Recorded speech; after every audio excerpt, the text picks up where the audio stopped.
происходит установка прикормочного лотка.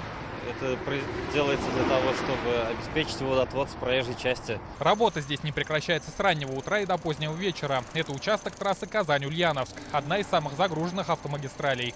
Проект предусматривает покрытие щебеночно-мастичного асфальтобетона, выравнивающий слой и нижний слой покрытия.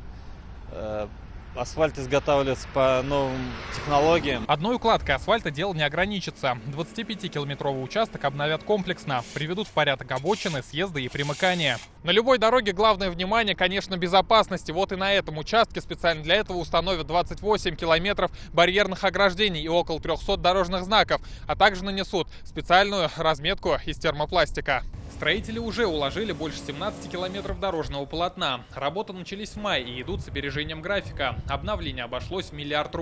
Гарантия на новую дорогу – 5 лет. Проектом капитального ремонта автомобильной дороги Казань-Буинск-Ульяновск предусмотрено исправление продольного профиля, уширение проезжей части и ликвидация дефектных участков и разрушений.